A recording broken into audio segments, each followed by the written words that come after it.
everyone, and welcome to another insightful day with the world of banking. I am Angela Gonda, and I will be your host for this documentary. For today, we will be discussing about the clearing process of banks. But before we dig deeper into it, let us first define what clearing is all about. It is a system of settling interbank and bank balances due by financial instruments such as checks, drafts, letters of credit, and many others. In other words, it is a form of exchange, balancing, and authentication of financial instruments. It is actually classified into two levels. One is the domestic level, and two is the international level. But before going over any of this, it is significant that we must discuss the history of the clearing process. So what are you waiting for? Join me and let us unravel the past of the clearing process.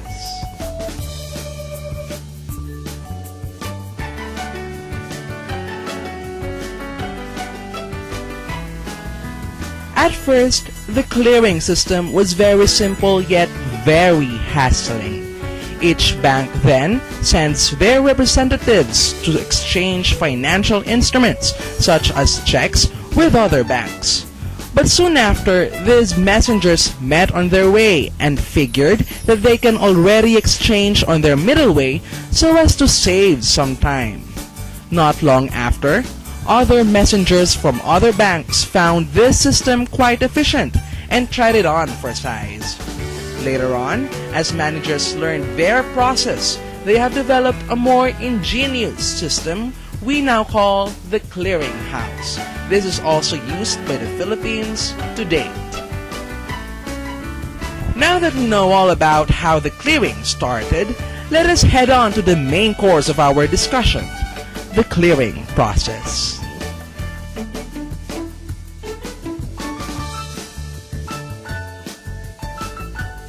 The clearing process for the domestic level is classified into two. First is the head office clearing, and second is the interbank clearing.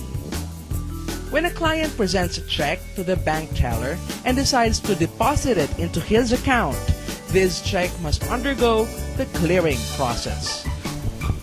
At around 1 o'clock p.m., all checks would be segregated if they will be charged to the same bank or to other banks. If it would be charged to the same bank, the process of head office clearing is rather simpler. The branch would just forward these checks to the head office to ascertain if these checks have funds to back them up or not. The check will not be sent to the clearinghouse anymore, but rather to the head office clearing of the bank only, and no exchange with other banks will occur. The only book entries to do here is debiting the account of the check issuer and crediting the account of the depositor.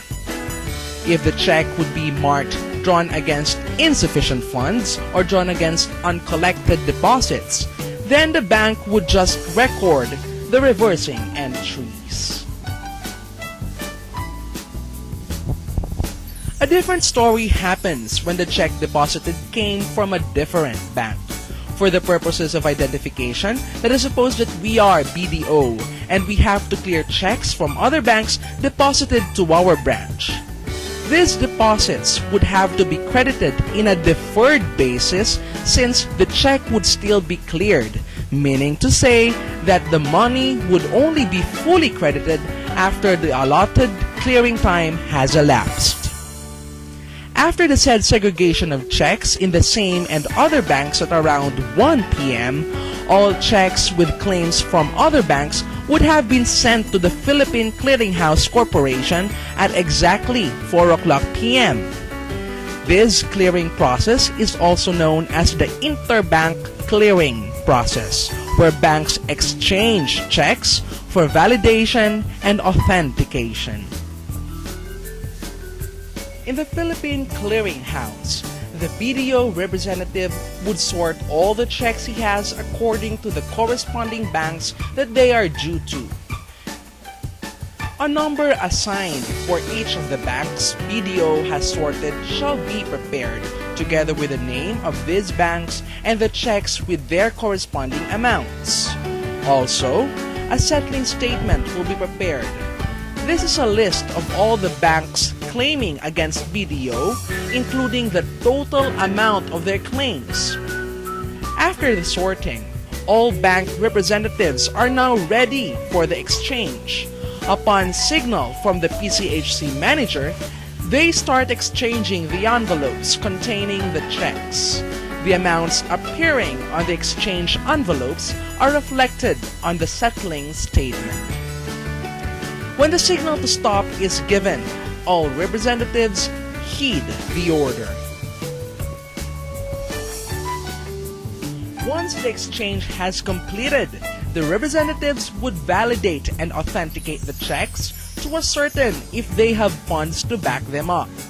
In cases that such checks wouldn't have funds, this will be returned to the respective depositing bank and appropriate reversing entries would be made to disregard the transfer of funds.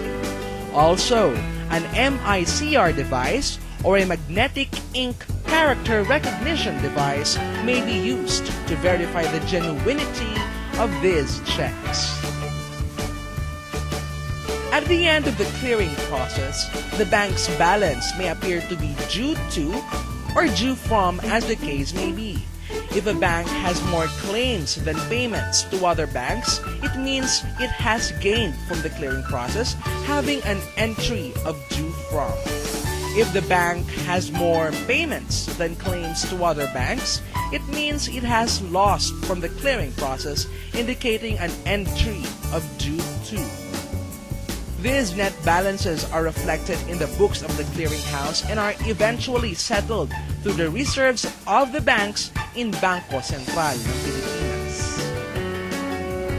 Whew! Now, wasn't that tiring? Now, let's have a bit of a gist of what international clearing is all about. We wouldn't be discussing much about the entire process, but rather, we'll be looking at it in a bigger picture.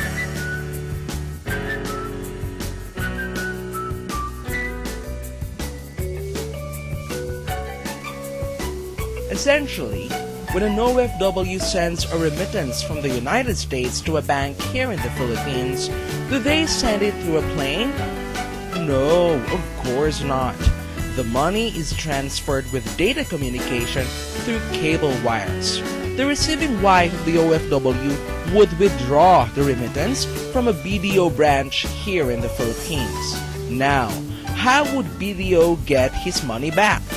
This will be done via the offsetting of balances between BDO and the U.S. bank through movements of reserves they have in an international bank.